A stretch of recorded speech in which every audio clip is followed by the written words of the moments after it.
record to the cloud. Welcome, everyone.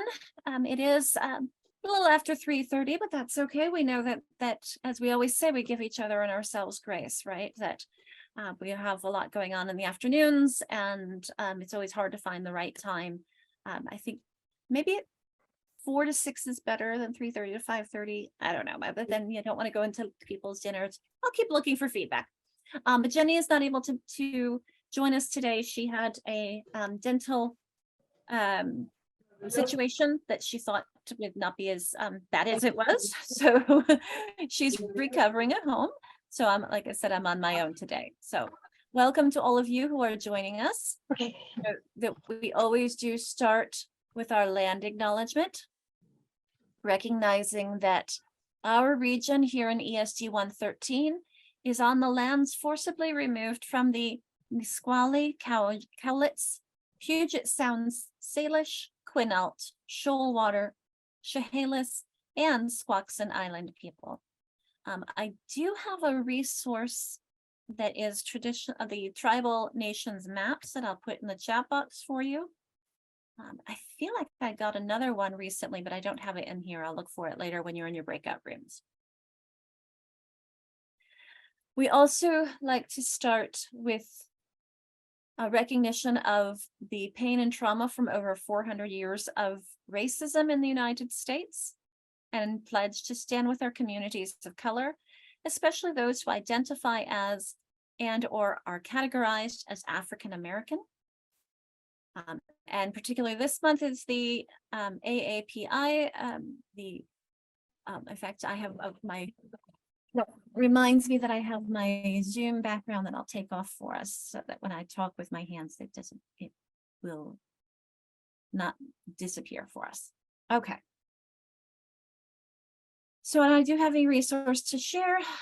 Just whenever I find something, this one is on stories about Frederick Douglass. I invite people to always put in your own resources or something to share with us, a new learning that you have done too. The Zoom tips that we do ask that you change your name, so your name and your district, that's helpful for us.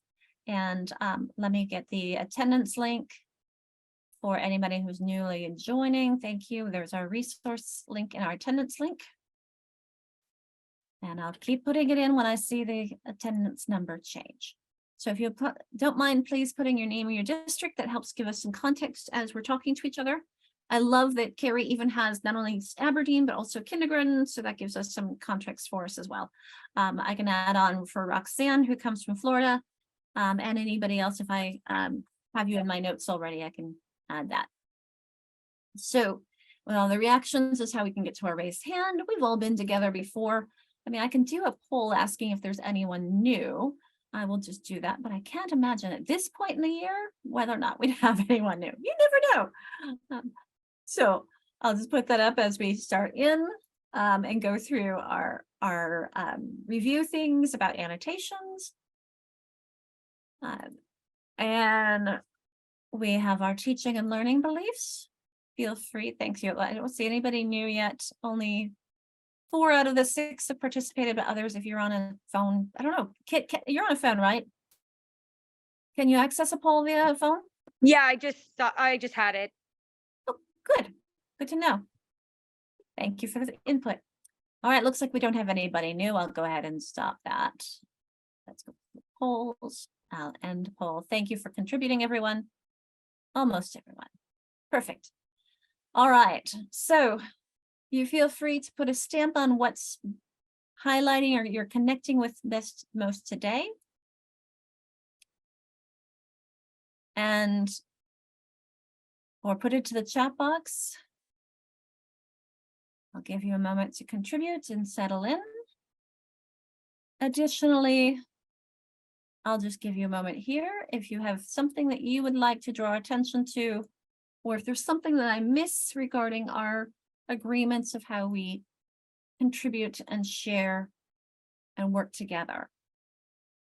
I know we're a small group today, but nonetheless, I think these are good reminders.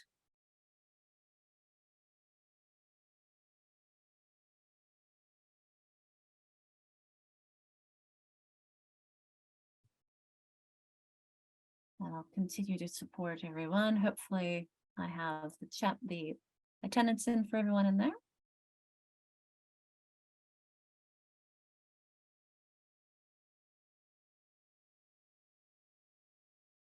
All right, not seeing any, I'll keep going. Let's go into we've talked about engagement pieces. You know that we'll have breakout discussions, opportunities to engage via the chat. And we also have our Jamboard, which I'll put into the chat box for you. We do have a parking lot. We have an activity there. And I know that the 2 items on the parking lot I haven't responded to in writing. They're really food for thought because I agree with you that there were a couple of people who put, here's our Jamboard, and I think that the link to the Jamboard is also at the top of the resources that I put for you. Let me make sure it is at the top there. Yep, Jamboard, Zoom link for all sessions, lots of resources, and the link to the book itself. So back on the Jamboard, there, like I said, I mentioned a couple of things come up into the parking lot. I agree when it comes to resources to support kids who are deaf or hard of hearing. I actually was speaking with an audiologist last week, and definitely want to continue more in this area, as well as those kids who are multilingual learners with dyslexia. I definitely love the work by, actually I can put a reference here, and that is Elsa Cardenas-Hagen. I think that's not spelled right. And I'll put some links to her work later on as well. So she's a fantastic resource for that. And then in frame 3, if you haven't had a chance to add in where you are, that's always helpful for us to see. I see someone's on our hopes and goals. You can continue to come back here with this. And then the key terms are things we talked about earlier in the session, in our year together it's been. If there's something that we haven't touched out in a while that you want to refresh around, please just put something into the chat box on that. And we'll come back to it at any time. I think especially with this small of a group, let's just have a whole group conversation more than small groups. I mean, I can put you into small groups, maybe 2, but I do hope that with this small group, we at least talk to each other. Okay, so here's where we've been, where we are. We've talked about the poor reader profiles. And it's funny because just last week, Louise Spear-Swirling did a session for our Joyful Literacy Summit.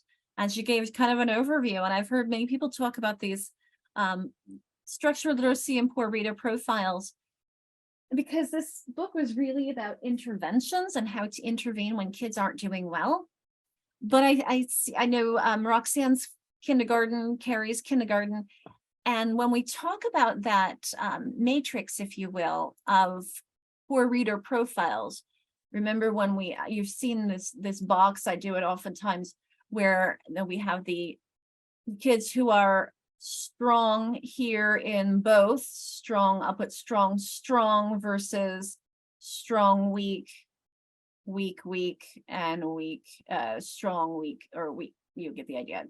So in the language, this was language comprehension along this way, and we usually do word reading along this way. Get my eraser, that should be an L instead of a, whatever that's, I'll make that into an L. Word reading, there we go. That this is what we talked about with those poor reader profiles, is the students who either struggle with just their word reading, or they struggle with their reading comprehension, or they struggle with both. And I've been finding lately that this category also is where I'm putting our emerging readers. I mean, some of our emerging readers may be stronger in one of the 2, but they also need to learn both. And in fact, I think we think about the continuum of what kids need to learn. They need to learn both their word reading skills as well as their language. And so maybe my youngest learners are in this here, they're not going to be somebody who is struggling later on, but they're still learning both of those skills. So I think that that's something to keep in mind, is that these work for not just kids who are older who are struggling, even though this says, K6. At the same time, some of this writing stuff is much higher than K6, isn't it, Carrie, and some of the others. So we have to keep in mind, these are interventions, but it's also a way to develop moving kids up. So you can see we're on the second to last chapter. Our last one will be next month when we talk about interventions for people with mixed reading difficulties. That's that bottom corner that we're talking about where everyone needs to be supported. Okay, so in our agenda, we try to stick the same and keep it easy for everyone. Whoops, and went too far here. And that was with the orientation introductions, and then we'll be talking about chapter 9. We start with some general learning and topics and things that we found, and then we have some application. So we have both two kind of halves to our approach to talking about the chapter. Okay, so I think we've added in all of this information. It's my Zoom is telling me to unmute my audio, but you can hear me, right, Carrie? Thank you. Okay, just checking.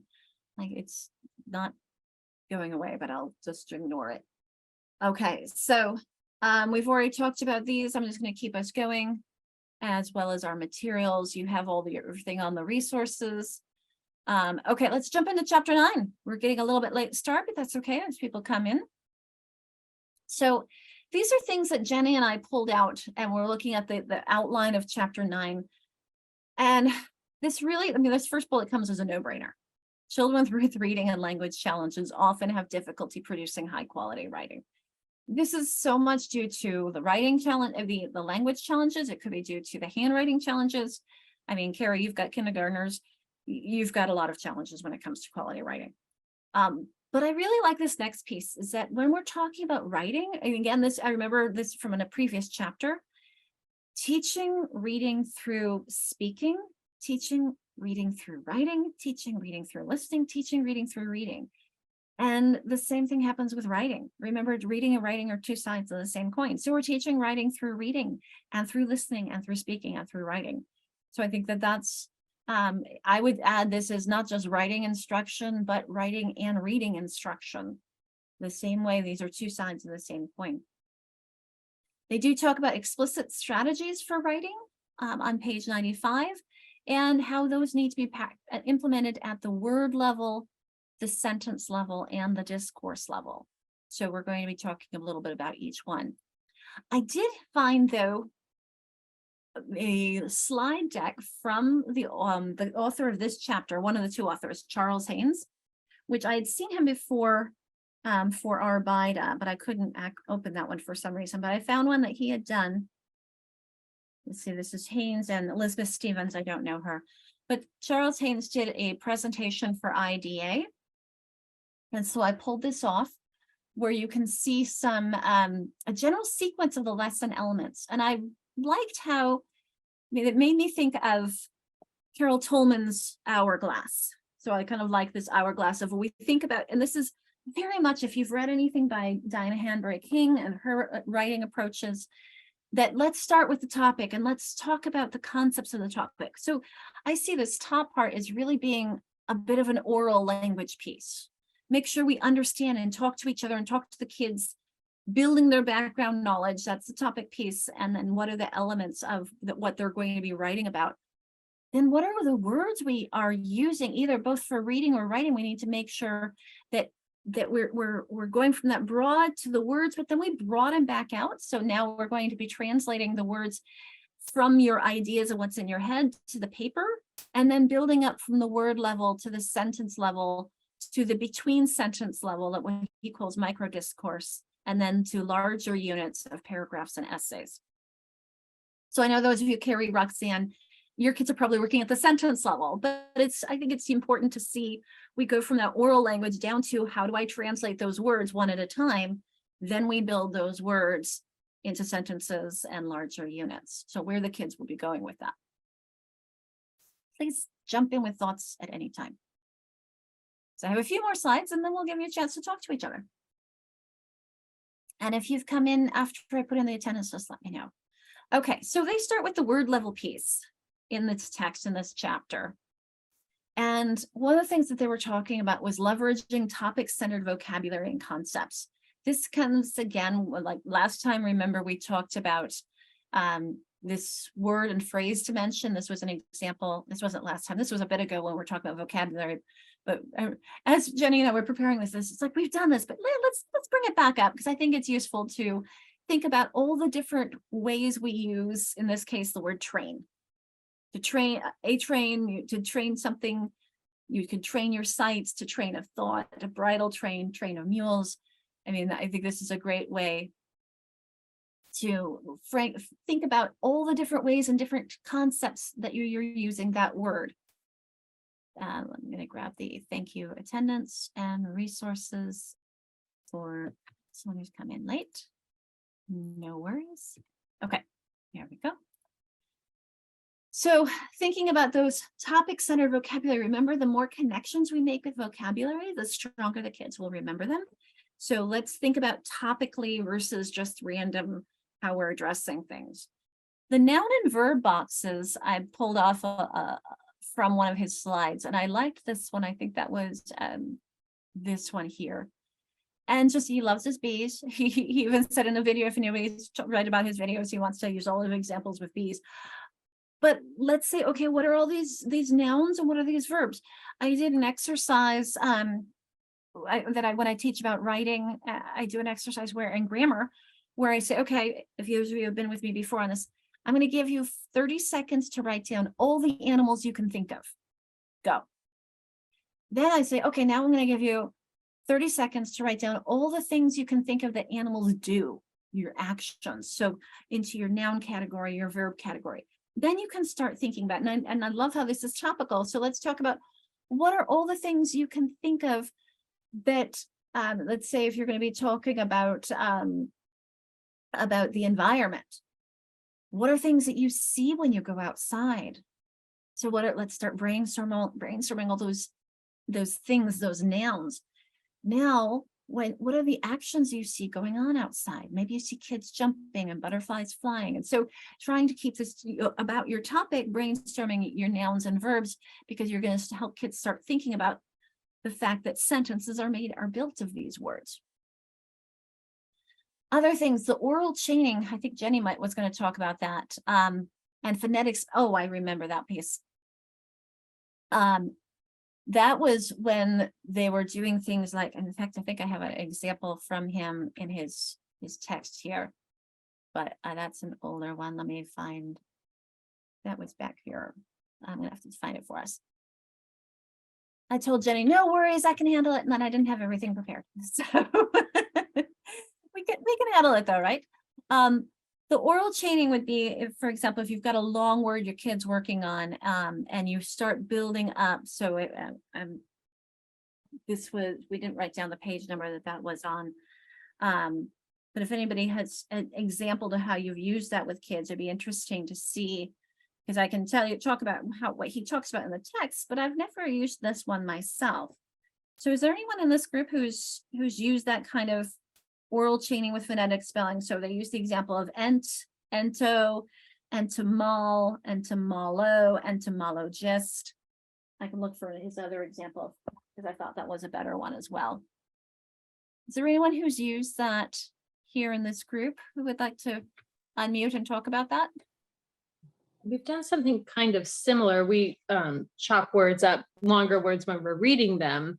So if you were writing lemon, you chop it up, lemon, and then let's just sound out lem, let's just sound out on, like that. But I don't think that's quite the same thing they're talking about. This is, I think, going the opposite way. So you were going from print to speech. Now let's go from speech to print. And notice this one, so I did find it. It was only a couple slides up. With the target word of nautical, look at the child's spelling, nautical, N-A-C-L. Okay, now we've got, it sounds like nautical, but let's now then go beyond that to the naut. I've got an aw, like an author. So let's maybe going from that phonetic. Actually, I'm using my finger. You guys can't see that. So let me get my annotation feature again. Here we go. So here's the first example of what the child spelled. Then we've got nautical. It's pretty much closer, isn't it? Then we can help them go. This is the aw, the not, t. It sounds like not ta, but let's go not, t, and then cal, it's like in musical. Notice that sound that we often hear in musical, nautical, other things like that. So helping them sound those out and make that connection between the sounds and the spelling. The prompting techniques, he used the word cues. She and I said, I don't like the word cues because I think that we have to be careful on how that's interpreted. So I said, you know, what we're really doing is we're prompting the kids. So this is the chaining techniques was on page 197, as is the cueing, or he calls them cueing, and I'm saying prompts. And this is something we're saying let's as the kids are starting with their word retrieval issues, let's help them by using physical things. So using pictures and gestures instead of just giving them the word. Let's help them try to figure it out. Particularly if I have a second language learner or if a kid who I know knows this word, let's not give it to them. Let's maybe talk around that, use something we call circumlocution, where we're talking around the word rather than giving them that word, so that we're helping them remember it and giving them techniques that they can use when they don't have us around to give them those words. And then the semantic feature mapping. This is one thing we talk a lot about when we talk about semantics, is what are the features that we're talking about? So this is an example of if I'm looking at the differences between these kinds of bodies of water. And then I'm going to, in fact, I don't have this already filled out. This is something we need to do together. Okay, and a pond, I could put, where's my annotations? I'm going to put a plus for a pond, or a check mark here, as surrounded by land on all sides. And if you can annotate, you can join in and help me with this, but if you might see a few people are in the car or on phones. A pond is not too deep for the sun to reach the bottom, so that would get the other, that's going to get a red. Let me pull my green one up for, it is not usually with, oh, it is usually fresh water, not salt. It's usually still, and it's definitely, it could be near the coastal area. A pond could be anywhere. So that one, maybe I'll put a question mark on. But then I look at let's see, a lake is usually surrounded by land on all sides. Could be too deep, usually fresh water. So you get the idea that I'm comparing these different qualities. I could do another great example would be a house or a home, because they're both dwellings for humans, but a house may or may not be familial or occupied, and a home may or may not be a building. So you can see the different ways that you are comparing these by what are the features. He often uses semantic mapping like a map. So you saw in the picture on 197, like a hive tool, and has all of these different, who uses it, what do they use it for, what does it do, where is it? And so different ways to know words and make those connections. So I'm going to give you opportunities to talk in your breakout rooms after going through each section. But before we finish, I want to just kind of open up to, is there anything else on the word writing? Yes, that word writing section when he talks about the approach for word level strategies and techniques, if there's anybody wants to draw attention to that Jenny or I missed, or make a connection for your students, your thoughts here. I'll pause for a moment.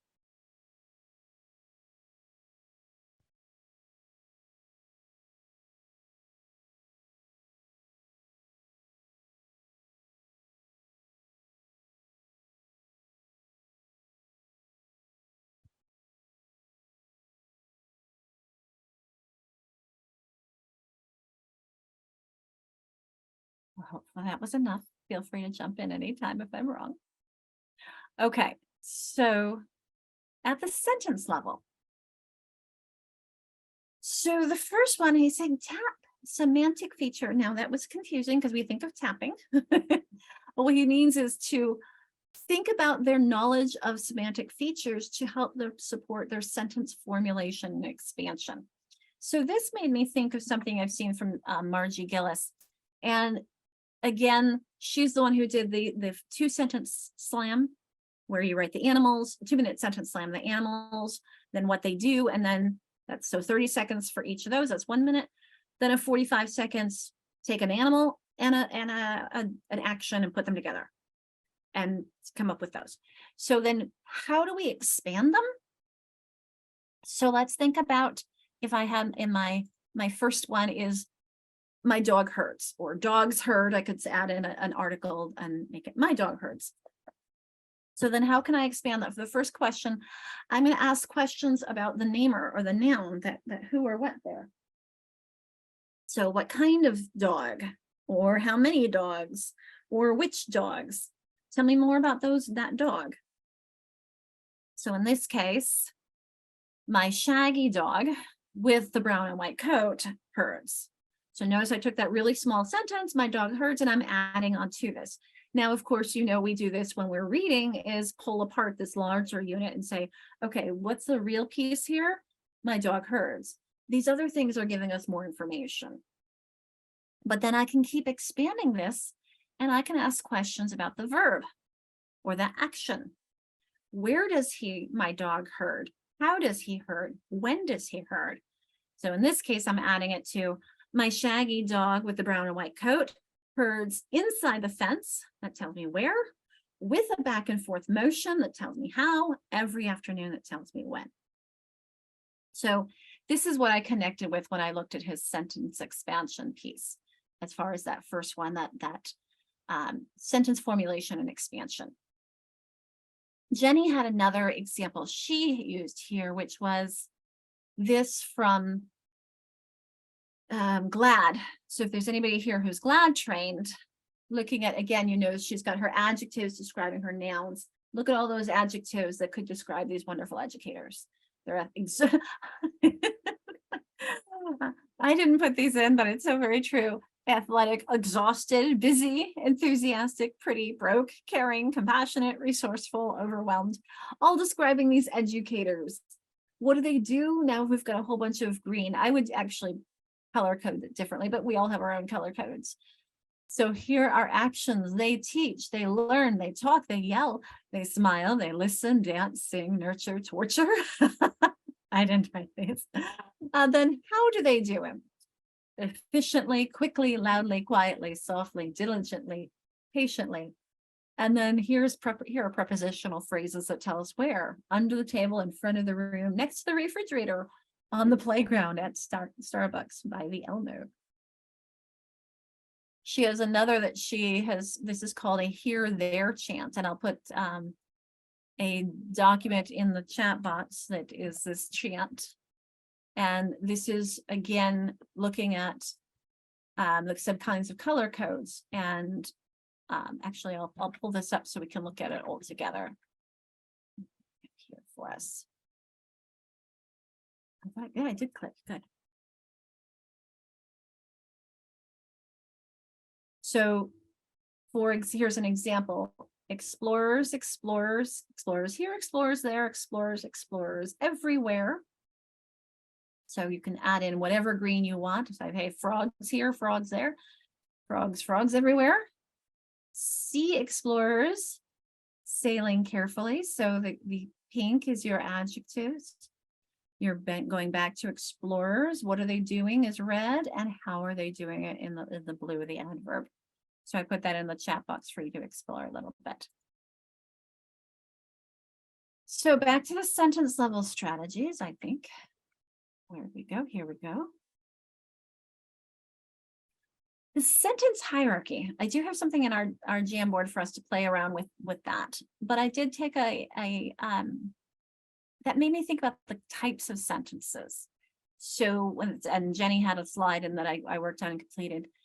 This is where, Carrie, I think that your kindergartners and Roxanne, the kindergartners, are probably only doing simple sentences. But we might be reading some more complex sentences. And again, we're going to get stronger with the reading if we build and support them in our writing. So there's a resource that I'm going to put in the chat box for you that is from William Van Cleve, who does a lot of this stuff. This has come from his work. And I will say what I love about his, notice I did a different kind of font for that IC or there's DC. And this is a William Van Cleve thing. Because one thing he's pointed out to me is that notice how by putting serifs on, my I is pretty stable. It's not going to tip over. So an independent clause is one that can stand alone. This could be either, these are all examples of simple sentences. One person doing one thing, one or more people doing, again, one thing, one person doing more than one thing, more than one person doing more than one thing. But you notice they're all simply subjects, verbs, not more than one of those. Not subject, verb, subject, verb. They're subjects, verbs. Think about if we I had one instructor say she gave people an apple, and we might have talked about this when we talked about grammar, and a complete sentence has to have a subject and a verb. That's what we're talking about when we're talking about a simple sentence. One or more subjects, one or more verbs. But then when we get into those more compounds, I'm going to have, this one's going to be SV, SV. In other words, remember, a independent clause is an SV, and I could either combine those with a comma, and remember your coordinating conjunctions, your fanboys, or I could combine them with a semicolon. And then when we're talking about complex, we've got a dependent clause and an independent clause. Either you have to put a comma if you start with it. Remember when you tell your kids don't start a sentence with because I was hungry. That's dependent. It can't stand by itself. Because I was hungry, I ate. Or I ate because I was hungry. That one works too. I don't need the comma. Whereas the DC is my dependent clause. So when he's talking about teaching that hierarchy, starting at the simple and expanding. So we have an activity where we can practice that in a bit. Let me clear all those off. And I have a little one more on complex sentences with some examples, because I always think examples help us remember as well. So here's an example. The race was called off. Here's my, let me get my, I guess subject will work. My sentence, my subject was called off. Subject verb. It was raining, another subject and verb. Here's my, what this is, we call this a subordinating conjunction. So this would be, you see here, independent clause, dependent clause. I don't know what that's there for, sorry.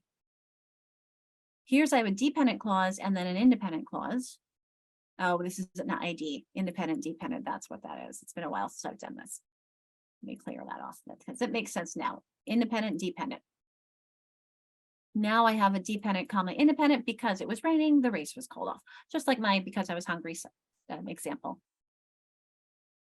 So here are some examples of these dependent clauses. They can't stand alone, just like because it was raining.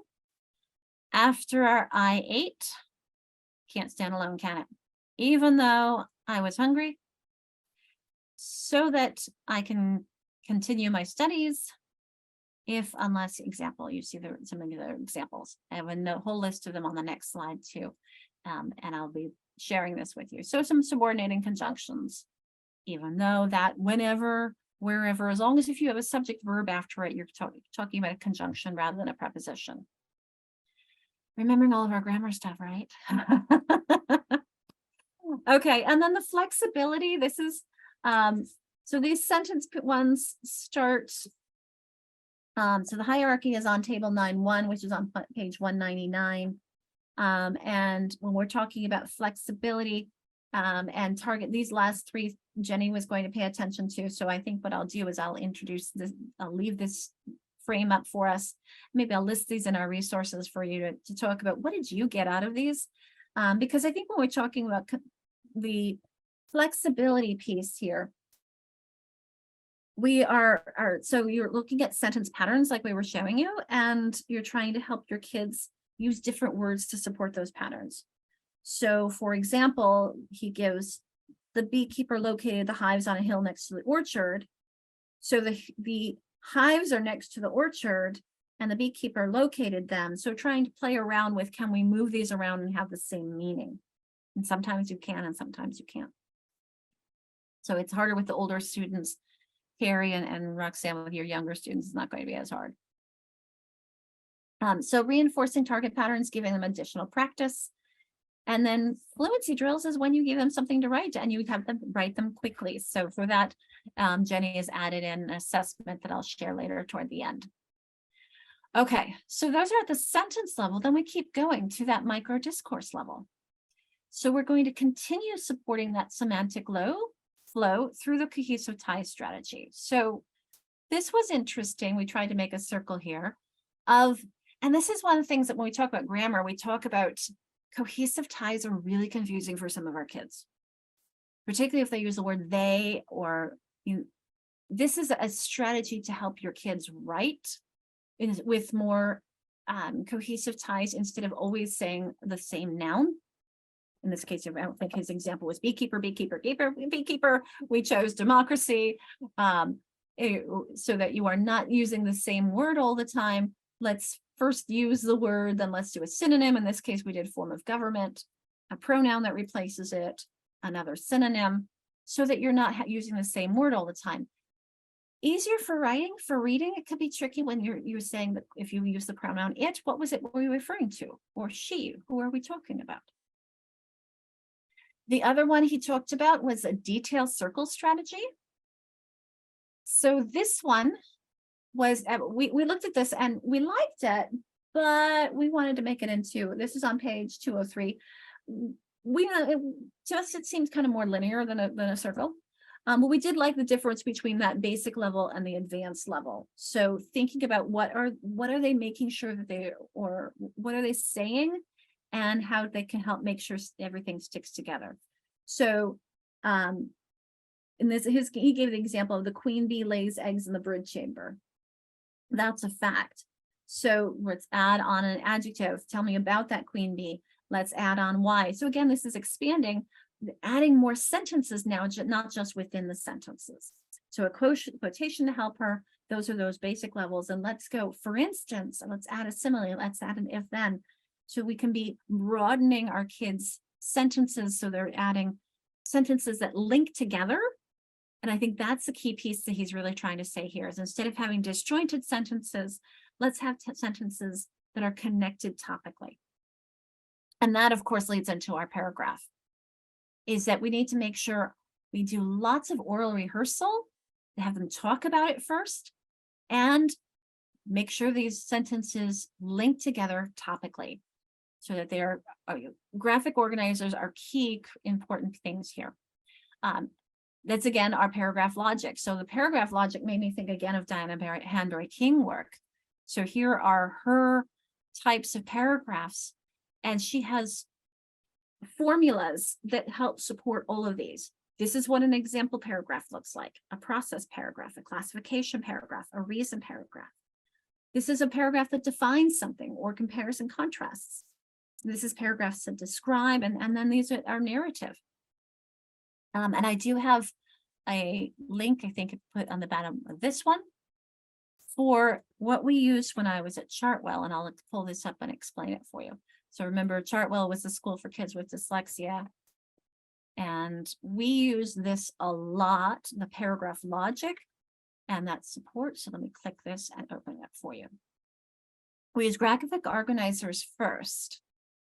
Oops, I already had it open here, the 3-paragraph essay. So we would first give a graphic organizer and then would translate, but this would be an example of an essay, but you can even do this just with one paragraph. And I've got my topic sentence, my supporting sentences, and my concluding. So this would be a very simple 3-paragraph essay for my kids. And Carrie, and those of you with their kindergartners, you could maybe do a very simple 1-paragraph, but have them recognize whatever you're going to talk about. Let's support it and make sure it's connected. I think that's the piece here we're talking about.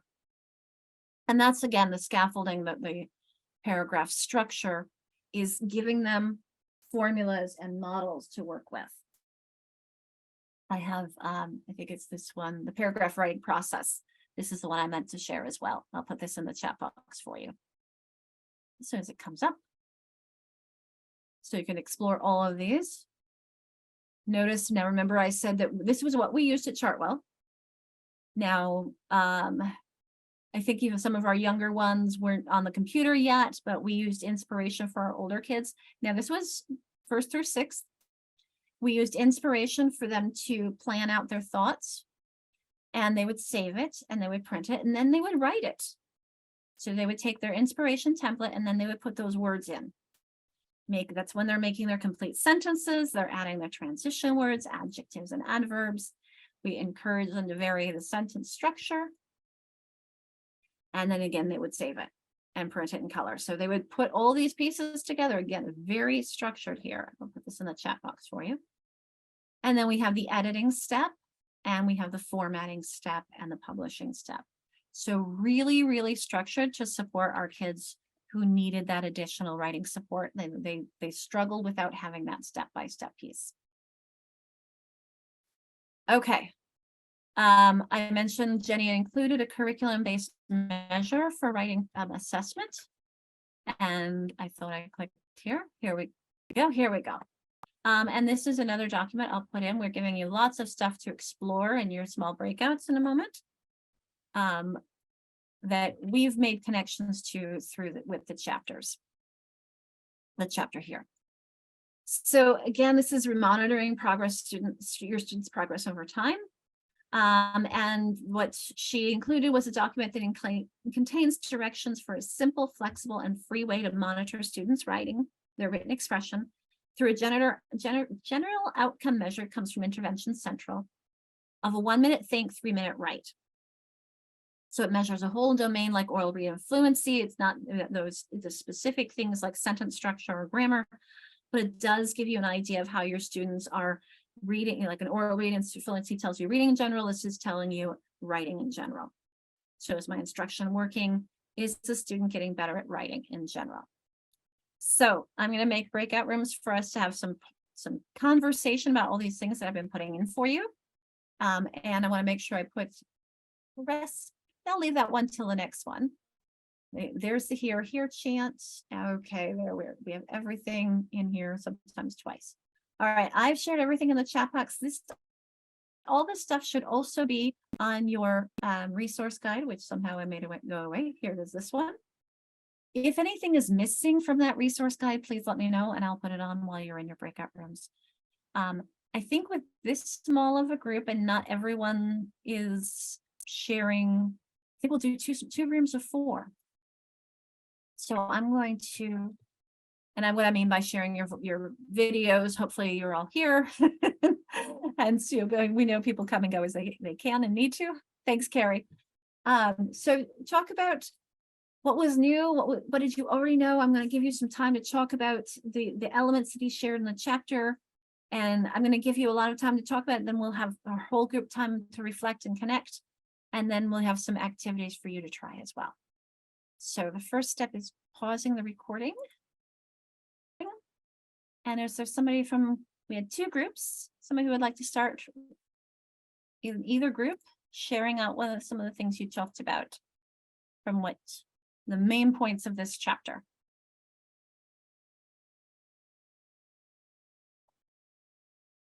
I'm just grabbing the attendance link. I'm sorry. No, you go, Roxanne. Okay, thanks. So we had well, I'm kindergarten, we had 2nd grade and 3, 4, 5. So we were kind of just doing a comparison of for this particular concept that you're looking at, in terms of the sentences. Mm-hmm. So really for kindergarten, before we get to sentences, of course, we have to do words. And before we even start words, we have to get letters. We have to teach them about letters and differentiating between letters, differentiating between words. And then also with the sentences, I usually get them I teach about the phrase and the sentence so that they would know, okay, the phrase is not a sentence, so that they would know, okay, this is a complete sentence, So of course you have your prior knowledge and your prior teaching to do before you could actually get, to these particular concepts. All right. As well as, one person was saying, for kindergarten, you always have to start new or you have to start fresh every year, but with the higher levels, okay, you just, you continue from, okay, the previous grade level before. Mhm. You know, and it's like, yeah, well, yeah, because whatever gap they may be missing, you know, in that pre-K, or if they have never been, you know, you have to, you know, do whatever pulling up, you know, to close up those gaps, you know, because again, it's unfair, you know, children coming to you, you know, 3, 4, and 5 and have those gaps, you know, there, you know, it's difficult, you know, I'm not up there, and you know, I don't want to be up there and children coming to me with gaps, you know, I'd be terrified. So for me, as you know, you get that foundation there, you know, and give them that, you know, give them that start there, so that, you know, they could continue to move on, because of course then learning will be, you know, seamless, and you have that continuity, you know, as they go along to the higher grades. Okay. Thank you, Roxanne. As I heard you talk about starting with that word level and before that, the handwriting piece, it made me think of something that I'm going to be adding into our practice time. I was, while you were in your breakout groups, I was reviewing something that I put into the chat box, but I really wanted to draw attention to a few pages. And what you were talking about with the handwriting is starting with, you know, that letter sound combination, but so the emphasis of why handwriting is important and what to do about this. So this comes from the William Van Cleve handout that I put in the chat box.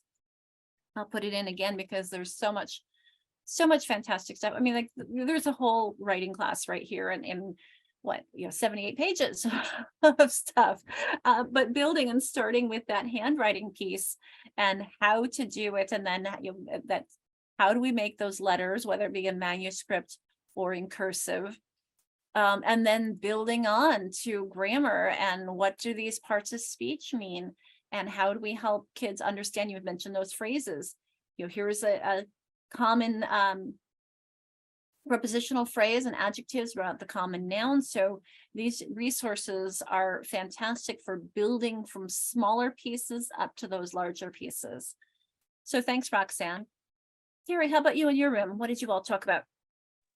We spent a lot of time talking about curriculum, Mhm. and you know, everybody was using Haggerty, enjoyed it, and how some districts don't have a set ELA curriculum, so you know, we spent some time discussing that and the importance of it. And we were also discussing the structure of the book, how we would like more templates pre-existing and bulleted examples of strategies, because they're like, oh, you could do this, and okay, well, I'll go make that in my free time. That reminds me, there is a link to some of the resources from the book in our structured literacy piece. But again, I agree, I don't feel like it has enough. I think it's with the Guilford Press. Let's see.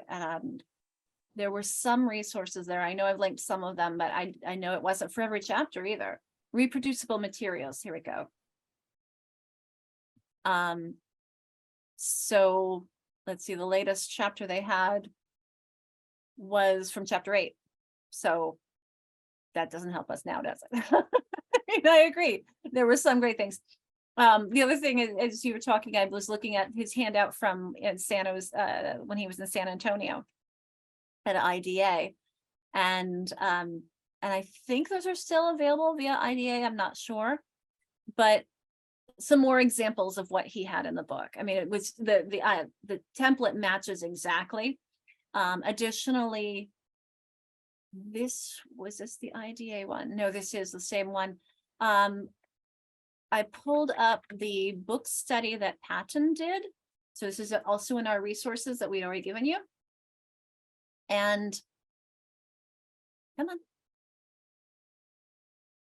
In the Padlet, there is his slide deck from the book study, and it's almost exactly what, you know, here's our but B's exactly from the book. So here's the sentence hierarchy that's in the book. There's our semantic expansion. So it's very much like the book. So I think that somebody who hasn't read the book, this would be really useful. I do like this illustration of the listening speaking. I mean, there's a little bit, but there's, again, I agree with you, some more templates would be helpful. So I'll put that in the chat box too, so you don't have to go looking for it. Anything else that someone would like to add before we get into some activity time?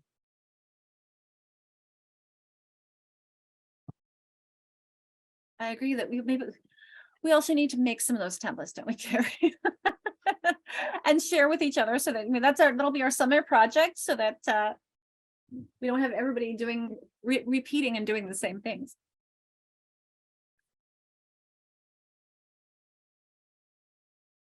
Julia, 3rd and 4th grade. I'm just kind of making notice in Vancouver. And Dawn, I know your Diocese of Spokane, but are you younger grades or older grades? I'm actually a principal at the school. Ah,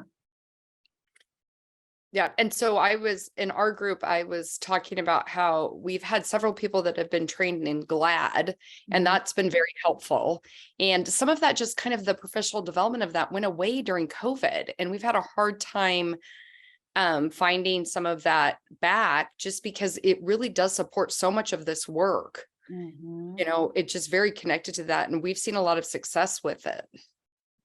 Well, and I would love to refer you to William Van Cleve and his trainings, but he died.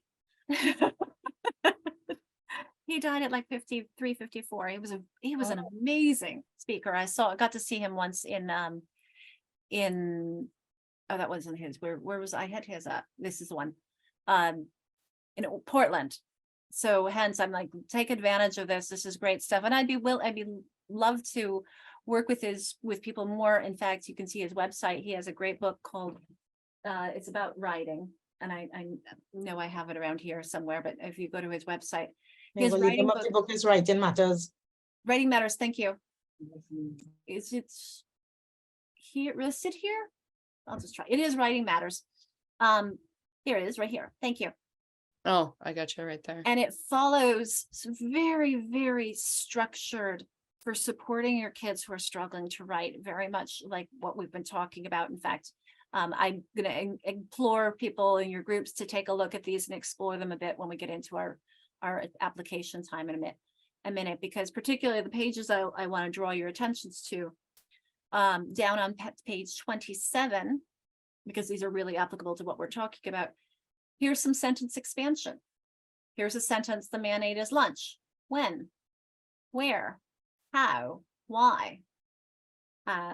What's a concession? Although he was exhausted. That's a new one. We can do it. Let's give me a why thing. What kind of it? Which one? How many? Writing from prompt words, although but sometimes before. Sentence building activities. Where did these go on? Content-based sentence writing. So this is like we were talking about from Haynes in his book, in this book, list 6 things about something. Now let's write 2 sentences using talking about those things.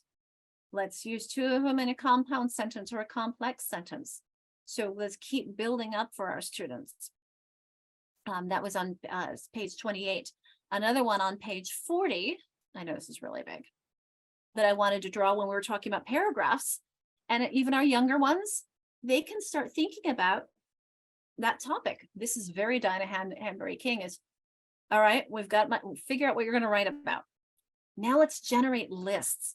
I have a colleague who is very entrenched in this, and she started in an elementary school, and some of her colleagues were frustrated that she would want to do so much brainstorming with lists instead of getting right to the kids' writing, until they saw the benefits of it. And now they buy in and they recognize you've got to get them generating those lists that support that topic. And I love here, select a minimum of 3 to use in your paragraph. Let's turn that topic into a topic sentence. Your things that you chose become supporting sentences. And then we reword, perhaps expressing your opinion, to be the conclusion. So for those of you who teach older grades, that's the simple paragraph, the basic paragraph. Down on slide 46 is the expanded version. And he has templates of, here's your topic. Here are your brainstorm things. Start the 3 you like best. Okay, now I have my topic, my supporting sentences, and my conclusion. So very, very structured support for your kids who struggle to read and write. And there's narrative, story elements, linking words. I mean, there's so much that we can be supporting our kids. And this is where, frankly, because writing takes so much work, I always advocate, let's teach reading through writing, because the more we're writing, the more we're working on our reading skills. No problem, Lindsay. Okay, so we've talked a lot about how these feel, what our thoughts from the book and the chapter. So let's get into some application time, some practice and reflection. So as soon as my slide changes, because if I click it again, it'll go twice. So there are a couple things here. In the, I have a Google Doc that I'm going to put in the chat box. It should also be on our main Google Doc, but just in case, I'm putting it into the chat for you. And I'll also grab our attendance link for people who just joined us. There we go. Okay, so there are some exercises at the back of the chapter to look at, and Jenny and I looked at those. And we also then, like I said, support and supplant. This is chapter 9. We're almost at the end of the chapter, folks. You see the tide pools. There we go. The final drafting and editing. This is going through a paragraph and the steps of a paragraph. So what I did is I actually took those steps and I put them into a Google Doc. And I think that's what I put in the chat box for you. Let's see if that's the right one. Clicking it. Yes. Okay.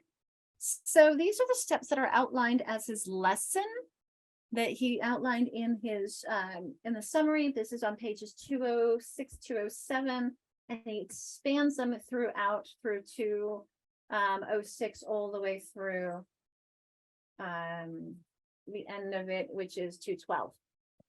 So what I was thinking that people could do, and I'll demonstrate again so that you have one of these documents per person or per individual, per group, is you can go file, make a copy. So you have your own rather than writing on this one. So you just click make a copy. And when I say notes here, what's your comfort level with each of these? Do you use some of them already? Are there some that you think that need to be brought into our work more than they're already happening? So I just wanted this to be a prompt for your discussion, looking at the steps that he's outlined that are in the summary activity piece. Additionally, I mentioned that there was a Jamboard frame 6. So I'm going to go back to the Jamboard. And again, I'll show you how you can make your own copy of it. Let's go up here. See these 3 little dots? You can make a copy here, and then you can use your own, or you can work together as a team on this sentence hierarchy. These are his examples, and I think this is going to be quite an interesting, come up with your own example of each one. And think about which ones are easy. Oh, this one's going to be obviously the easiest ones, which one of them are the hardest ones. And think about how and why those are more complex than the others. So I'm going to give you, those are really the 2 main things, but also what are your own questions or ahas about the chapter, what, any kind of application piece, and how do you see this knowledge informing your teaching practices? Okay, so that's where we're going for the next breakout. And then we'll have a share out when we come back. I'll pause the recording again. From each of the groups, or both groups. I also did grab the book that Roxanne was mentioning, that I had mentioned, William Van Cleve. You can probably see on my wall behind me some of the pre-writing exercises. The printing and cursive is underneath that. Like I said, I find that this is a great step-by-step manual to really take your time with your kids who need it when it comes to writing. So, what did you talk about? Did you explore? Did you come up with examples for all of our sentences that aren't his, that are on page 199? Hopefully you didn't cheat. Who would like to start off first?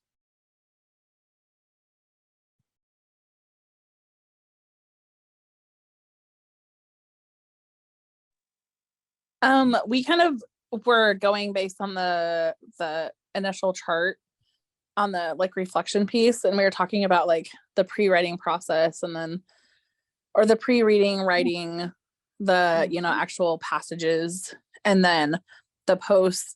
And I had just mentioned like lately I feel like we're trying to like fit in so many things that I tend to, I know this is bad, but I tend to miss like the review / post. That's usually the part that goes because we're trying so hard to get the kids to read and we're trying so hard with the fluency and we're trying so hard to build that pre-knowledge, that prior knowledge. And so I feel like a lot of times we miss that, like those post activities. And I know it's so important, but like, I just feel like those ones kind of go to the wayside because we have to keep moving.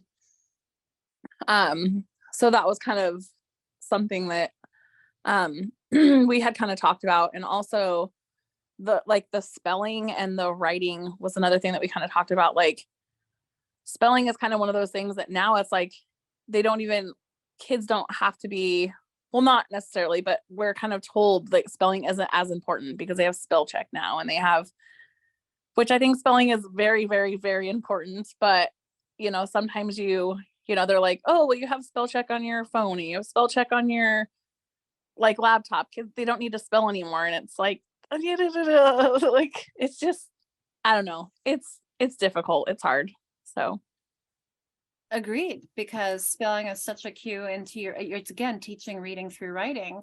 And that's your word reading piece is, are you your word writing? Are you getting that down well?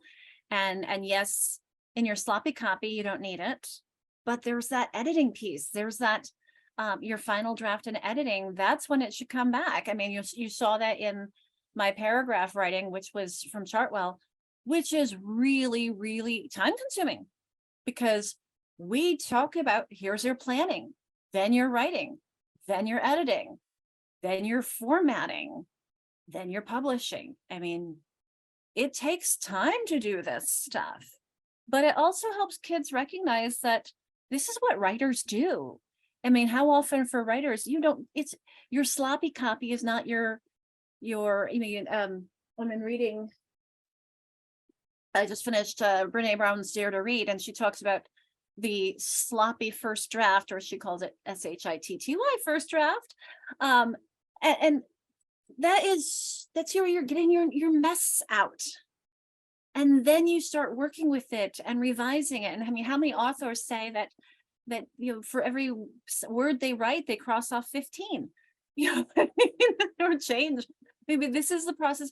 I think that this too, if we did more of this rewriting, maybe we'd have fewer kids. I'm on a soapbox here of who are afraid to, like, they just want to write it and get done with it versus sit with it and process it. And is this really what you want to say? And what's your purpose here? And I'll stop, but thank you for starting it, Brittany. How about someone else? I think that this was an interesting, place to start was with these steps. We talked about the amount of time we have in our ELA block being just insufficient to hit all these steps. I mean, I would love to have people really sit with their writing every day for, the time that it takes, but we got things to do, so it's hard to get, we were discussing that, how it's hard to get everything in and do it all justice. And let's write about it, read about it. Let's whatever that is we're doing. I mean, that it is very challenging. And I think sometimes our structure of the day, can we rearrange it? So it's less stressful for teachers and students. I mean, I look at other countries and some of their days are longer, but it's also with more breaks, or I don't know. I mean, I feel like right now we're all adding a lot to our plates. But you're right, there's a lot here. Was everyone comfortable with all these levels? There's a lot here. Did anyone attack the hierarchy, sentence hierarchy? If not, we could do that together.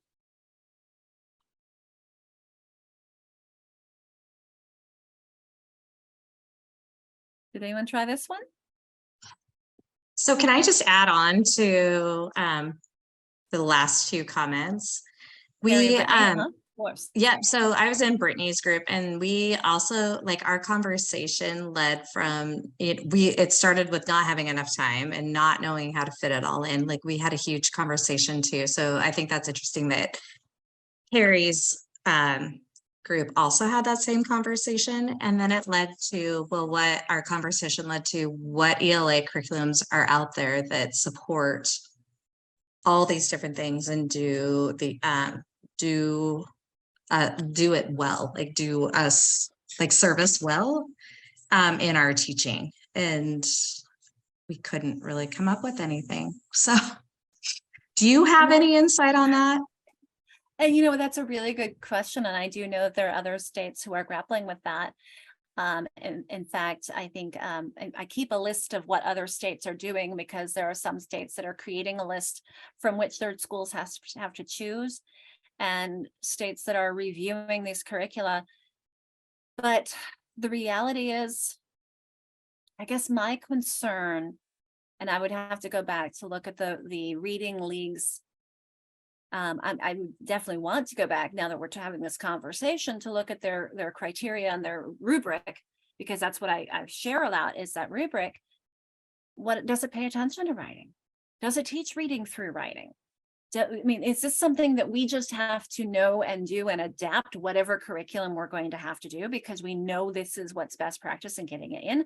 Because so often we talk about reading curricula, reading. I mean, reading is the big push right now, without recognizing that importance of writing. And frankly, I mean, I was, if we look at the progression of reading and writing, we are starting to see this shift to more focus on reading and writing, but are the curriculums keeping up? And Carrie, I don't have the answer to that.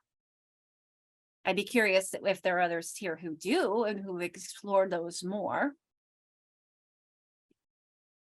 Well, we talked about how it is, there never seems to be a one package deal. And like we've pulled from so many resources and looked to the standards to guide us in what we need to teach. And then it's up to us to deliver that to our students with pulling from every which way we, using all of our tools and I feel like my building right now, our K2 is trying to figure out they're trying to adopt a new curriculum for ELA. And it's just hard because you don't know, like, is everything that they need going to be covered in one curriculum? So. And when I heard, I think it was Carrie talk about a lot of your school districts using Heggerty, that's only one piece. That is just phonemic awareness. Exactly. It doesn't get into sound symbol correspondences at all. It doesn't get into writing. I mean, so when I mentioned the reading and writing progression, I'm going to pull this up and actually grab you the link that comes from. I'm sure that Jenny and I showed this earlier, but if you think about, again, this is the reading progression and this is the writing progression. But even if, I mean, is this the best? We've got handwriting and grammar and spelling and conventions, but then we have how to, that's how we're actually transcribing it. But then we've got the language piece, that syntax. I think keyboarding should go up on the web. I think that this is an interesting perspective, but this is the what and the how again. But they're two sides of the same coin. These are really crucial pieces to be working on together. This comes from intensiveintervention.org, and I'll put that in the chat box for you. And I really feel like the learning progression, where it's got the line that, it's so tiny, ongoing refinement, transfer to new context. I feel like we've got so much on our plates that once, you teach spelling in these grades, and then it's just gone. Yes. And it's not because people are bad teachers. It's just that, like, we got things to do, and, they just fall by the wayside. And then there becomes the assumption that the kids have got it. And I mean, I frankly, when I was a high school teacher, I surveyed because of my doctoral program, my colleagues, and I said, okay, do you teach spelling? No. Do you test spelling? No. Do you take off for spelling in kids writing? Yes. Like, because so we end up grading our kids on things we're not teaching them because the assumption is they should know how to do this already. But if you take that to its extreme, when I was a Peace Corps volunteer in Morocco, I saw someone, a teacher with a student, and the student was struggling to conjugate the verb to be in French. And the teacher hit the child. And afterwards, when she said she saw my face, she said, well, what else was I supposed to do? I mean, he should know this. I'm like, thinking that's not gonna let him know it. But I mean, if that's taking this to the extreme of here, we don't hit them, but we don't teach them. I mean, we assume that they have it. And how do we help one identify when they don't? And then that's the whole point of when you look at, you know, these are supposed to be interventions for the kids who are missing these pieces. But if we have a lot of people with us, I mean, this is K-6. What about those kindergartners who haven't gotten it yet? And we're building those skills. And how do I make sure that they're getting, because I agree with all of you have said, this is a lot. There's a lot for us to be doing at once, which is why Louisa Moats is teaching reading, and I would say argue and writing. Writing is even harder. Teaching reading and writing is rocket science. It is a lot of work. I mean, if we even just look at the piece I put in by William Van Cleve, I'm gonna have to take this piece. I mean, this is 7 pages and pages just to write a simple sentence. Because it takes a lot of work. I'll go back up to the simple, we talk about how to form the letters. We talk about understanding the job the word does in the sentence. When I say the job, is because when we talk about grammar, remember that the word sock could be a noun or a verb or an adjective. And so many of these words can be. So what's its job? How do we put these together to make sentences? How do we make sure that we have, I mean, it's complex stuff. Here's a more kid version, friendly version of those different parts of speech. Did anyone take a look at the pages I suggested in here? Or there's just a lot, isn't there? I don't mean to be overwhelming, but you know, it's funny when we have this little tiny chapter and we realize there's a lot between the lines here, isn't there? Like he makes it look really easy, but there's a lot. He says in a little bit, there's really a lot there.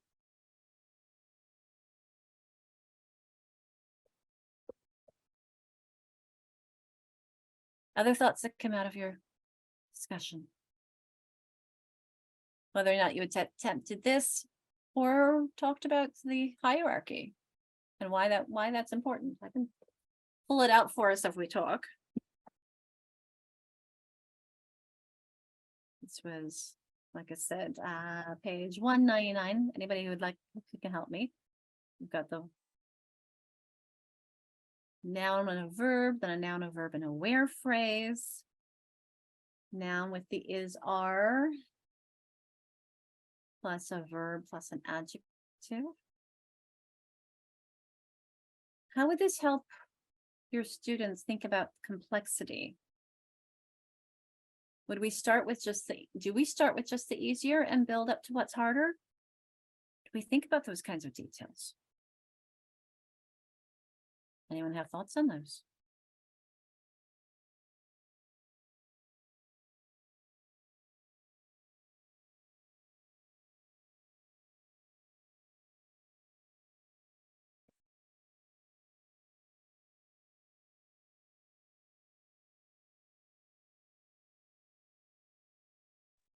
Complex, we know. Go ahead, Carrie. Well, I do, so I teach 3rd and 4th grade. And I do believe that teaching grammar explicitly and sentence structure explicitly, not even just part of, like, as a separate piece to your whole writing instruction, like as another additional layer, is so important. And I've seen benefits this year. I've been really explicit in my in my teaching of grammar, in my teaching of sentence structure, in my teaching of spelling patterns, and the, you know, just like that phonetics piece, even in 3rd and 4th grade, and multisyllabic words and all of that. And I feel like I've been reaping the benefits because I've been more explicit. And so a lot is due to this class. I learned a lot, or just thought of, you know, like figured that out. I've been teaching for, this is my 26th year, but just being even more explicit, I feel like has helped. You know, and my students are writing, like my little guy who is a 4th grader with dyslexia, who was at a 1st grade level last year. He is reading just about on grade level right now. And and I've had him for 2 years, and he just wrote me a 5-paragraph essay on his own. So he still has spelling issues. He still has some reversals. He's still, you know, he's still is slow to get his ideas out. But I just feel like teaching explicitly teaching these parts, even though it takes that extra time, because it does, and to fit it all in. And I get it, because I also teach at a Catholic school. So not only do I have science and social studies, I also have religion I have to teach every day. So I have to fit all of that in, math, you know, all my language arts, science, religion, social studies, all of it. But I do feel like you reap the benefits if you do. So It builds. And when we show these, I would almost want to put these together in a way of showing the connections between them, that we support reading through writing. Particularly, I mean, when we build the handwriting, it supports our print concepts and our phonological, our advanced and basic and advanced decoding. And as we build on that, it supports our understanding of grammar. I mean, I want to make this a 3D where they're going back and forth, because supporting one builds the other. So yes, thank you for that, Carrie. Well, my kids too, they're really cute now, because even my 3rd graders will say, grammar, please, that is not correct grammar in your writing. Or they'll find books like the novels that we're reading, and they'll tell me, this is incorrect grammar that author used. I love it. Well, So you then brought up we dyslexia. talk about why the author might have used that grammar and how that made, you know, and Why so they we might get into start a other sentence things. with a and or but, which we always tell them not to do, right? Well, you brought Exactly. up dyslexia. So before we go, I'm going to share an article that I just found earlier today on understandings and misunderstandings. And this is a brand new, hot off the press 2023. I don't know exactly when, but this just came out, 2023 article about dyslexia. So I put that in the chat box, and I will invite others, of course, to add other things to the chat. We appreciate that. And we will be seeing one more month. I did get an email during the break earlier from someone who really apologized that she couldn't come. She thought tonight was our last night, but we do have one more. But she has a concussion. So I said, no, you worry about that instead. That's much higher priority. But I want to make sure that everybody has your resources and plenty to explore and learn. And of course, my contact as well as Jenny's, so that you can contact us for additional questions, thoughts, suggestions.